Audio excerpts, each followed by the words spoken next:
आवाज आ रही है अब क्लियर? जरा एक बार कंफर्म करेंगे, आवाज क्लियर आ रही है? ठीक है, ठीक है। हाँ, अब मेरी बात ध्यान समझिएगा। मैं एक बहुत महत्वपूर्ण टॉपिक पर बात कर रहा था, कंसंट्रेट होकर अब मेरी बातों को समझने का प्रयास करिएगा, ठीक है? मैं ये बता रहा था कि कैसे वंशानुगत का आधार बनता है और कैसे हम लोग ये चीजें निकालते हैं, ठीक है? मैं आपको ये चीजें रटने में विश्वास नहीं करता हूं कि नहीं आप इन सारी चीजों को रटिए, आप इस चीज को समझिए कि ये चीज कैसे निकली है, ठीक है? इस चीज को अगर समझना है तो हमने आपको बताया है, क्या बताया है? हमने आपको ये बताया कि हमारे आरबीसी में ये जो एंटीजन पाया जाता है उसके लिए एक जीन जिम्मेदार होता है।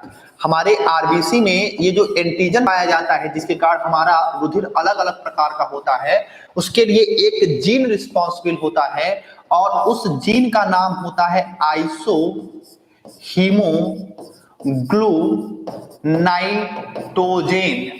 हीमोग्लूनाइटेजेन। ये एक प्रकार का जीन होता है। इसी जीन के कारण किसी भी व्यक्ति के शरीर में रुधिर वर्ग का निर्धारण किया जाता है। अब मेरी बात ध्यान को समझने का प्रयास करिएगा, ठीक है?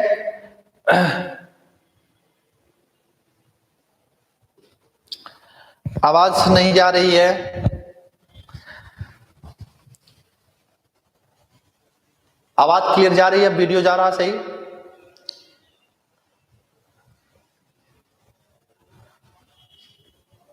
एक बार कमेंट्स करके बताएंगे आवाज क्लियर जा रही है?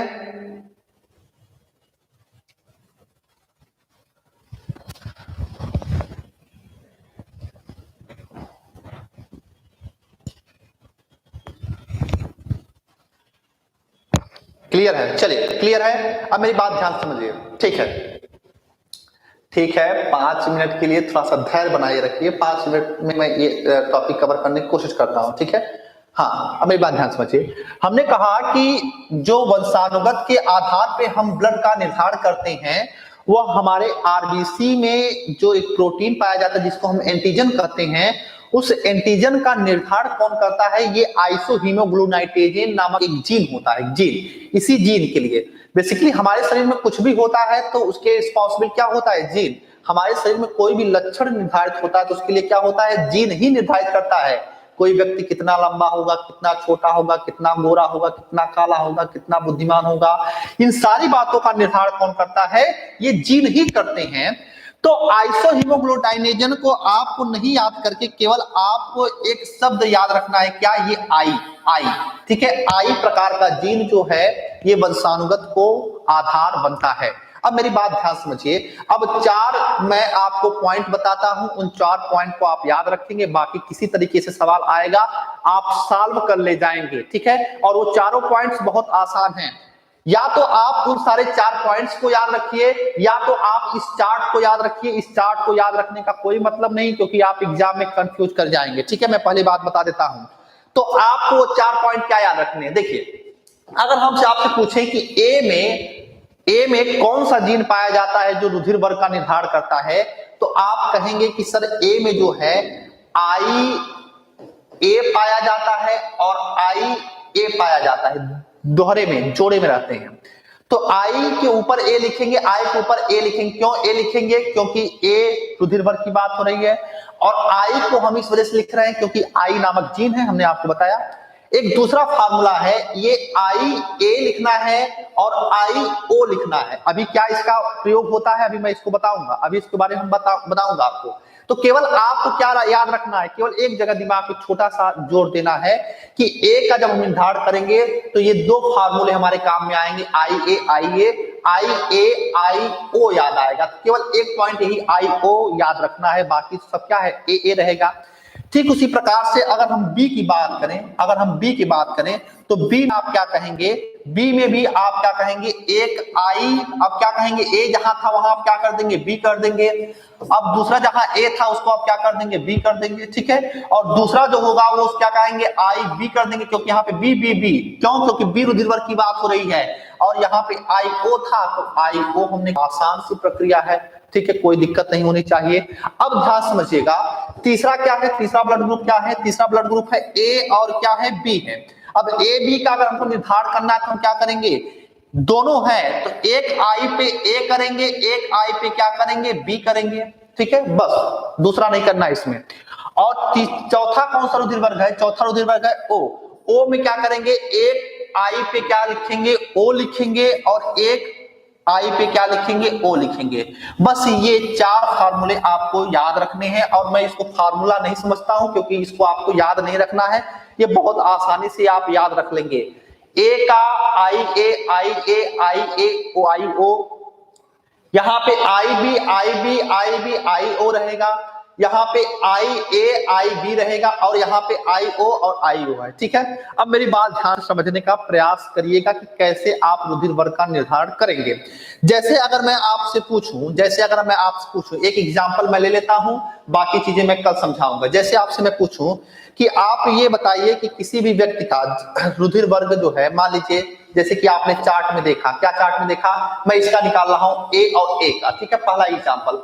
अगर मान लीजिए आपसे पूछा जाए कि वे बताइए माता का जो ब्लड ग्रुप है वह ए है और पिता का जो ब्लड ग्रुप है वह ए है, तो ये बताइए कि आने वाले बच्चों में कौन सा ब्लड ग्रुप नहीं होगा, या ये बताइए कि आने वाले बच्चों में कौन सा ब्लड ग्रुप होगा। तो आप कैसे निर्धारित करेंगे, तो आप सीधे से इस फार्मूले पे जाएंगे। ए का फार्मूला क्या है, ए का फार्मूला है आई ए, और दूसरा क्या है, आई ए और आई ओ। आप हमेशा दूसरे वाले फार्मूले को प्रायोरिटी देंगे। यहां पर लिखते समय क्या लिखेंगे, दूसरा वाला फार्मूला लिखेंगे, यानी ए का फार्मूला क्या है, आई ए है, और क्या है, आई ओ है, ठीक है। बहुत महत्वपूर्ण मैं बात बता रहा हूं, वो पूरा चार्ट से आपको मुक्ति दिलवाने की कोशिश कर रहा हूं।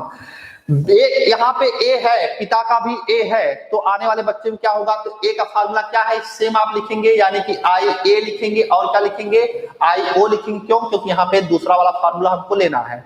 अब आपको क्या करना है, अब आपको सिंपल एक काम करना है, क्या, इस पहले वाले का गुणा आपको पहले वाले में कराना है, पहले वाले का गुणा आपको पहले वाले में कराना है। तो पहले वाले का गुणा जब आप इसमें कराएंगे तो क्या लिखेंगे, आई ए लिखेंगे और आई ए लिखेंगे। ये आई ए ये दोनों को गुणा आप करा दिए। बहुत आसान सा गुणा कराना है आपको, मैथमेटिक वाला गुणा नहीं कराना है, ठीक है। आप इस आई ए को, यानी कि अब इस पहले वाले को अब दूसरे वाले में गुणा कराएंगे, ठीक है। पहले हमने इस पहले वाले को पहले गुणा किया है, अब पहले वाले को हम दूसरा गुणा करा रहे हैं। तो यहाँ पे पहला क्या है, आई ए है, और ये क्या है, आई ओ है, तो यहाँ पे हमने क्या लिख दिया, आई ओ, ठीक है। इसका काम समाप्त हो गया। अब ध्यान समझिए, अब दूसरे वाले की बात करते हैं। अब दूसरे वाले का ठीक उसी प्रकार से गुणा करेंगे, इसका यानी आई ओ का गुणा कराएंगे किसमें, इस आई ए में, तो क्या हो जाएगा आपका आई ओ, और क्या हो जाएगा, आई ए हो जाएगा।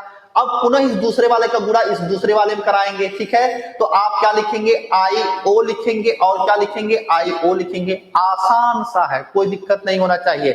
क्या करना है, कैसे गुणा कराना है, पहले इसका जो है इन दोनों में गुणा कराना है, फिर इसका जो है इन दोनों में गुणा कराना है। तो ये चार चीजें आपको मिल गई। अब जब चार चीजें मिल गई तो अब इसको डिकोड करिए, डिकोड करिए। कैसे डिकोड करेंगे, आई ए का मतलब क्या होता है, ए, आई ए का मतलब क्या होता है, ए, तो हमने ए लिख दिया। आई ओ का मतलब क्या होता है, आई ओ का मतलब क्या होता है, ए, क्या होता है, ए होता है। आई ए, अब यहाँ पे आप पलट भी सकते हैं, उल्टा कर सकते हैं, यानी आई ओ कर सकते हैं। तो आई ओ क्या हो जाता है, ये ए हो जाएगा। आई ओ क्या होगा, आई ओ, और आई ओ क्या होता है, ओ होता है, क्या होता है, ओ। तो अब आपके पास कौन से ब्लड ग्रुप मिल गए, ए मिल गया, और क्या मिल गया, ए मिल गया, और क्या मिल गया, ए मिल गया, और क्या मिल गया, ओ मिल गया, और क्या मिल गया, ओ। तो अब मेरी बात ध्यान समझिए, तीन ए नहीं हो सकते, तो दो ए को हम काट देंगे, तो बच क्या रहा, ए या तो क्या, ओ। यानी कि जो बच्चों में संभावित ब्लड ग्रुप होगा या तो ए होगा या तो क्या होगा, ओ होगा।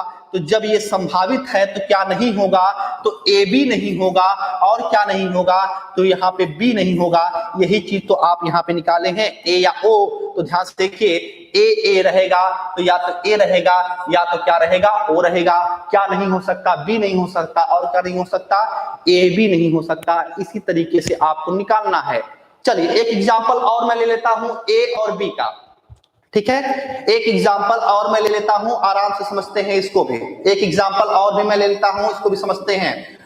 मान लीजिए आपसे क्वेश्चन पूछा गया कि माता का जो ब्लड ग्रुप है, माता का जो ब्लड ग्रुप है वो ए है, पिता का जो ब्लड ग्रुप है वो क्या है, बी है, तो होने वाले बच्चों में कौन सा ब्लड ग्रुप हो सकता है या कौन सा नहीं हो सकता है। ठीक है, अब देखिए, अब ध्यान समझिए, ए का आप क्या लिखेंगे, दूसरा वाला फार्मूला, यानी कि आपको लिखेंगे आई ए और क्या लिखेंगे, आई ओ लिखेंगे।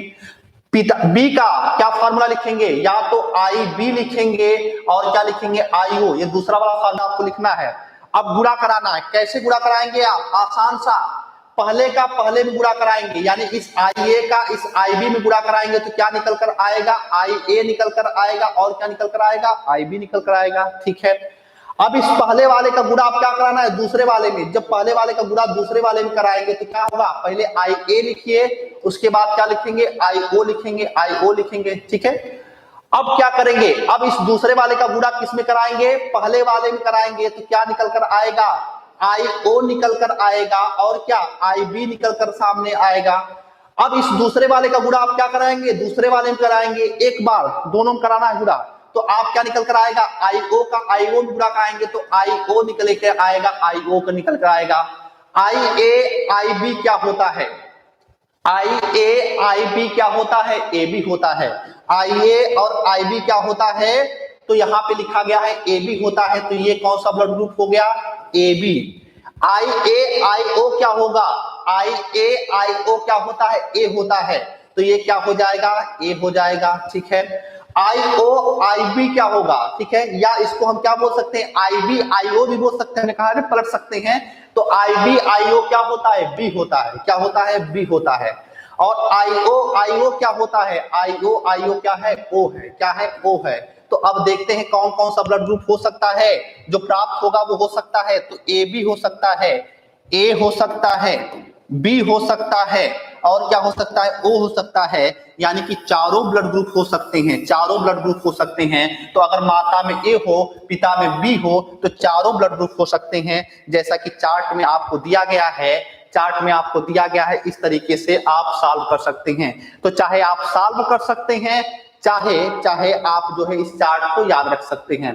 तो ये सारी बातें आपको समझ में आ जानी चाहिए। बहुत महत्वपूर्ण टॉपिक आज हमने आपको पढ़ाया है, दोनों बहुत ही कॉन्सेप्ट पर आधारित हैं और इसको सीखने में लोग बहुत ज्यादा टाइम लगाते हैं और सीख भी नहीं पाते हैं, और मैं ऐसा विश्वास करता हूं कि आप लोग इस सारी चीजों को समझ पा रहे होंगे।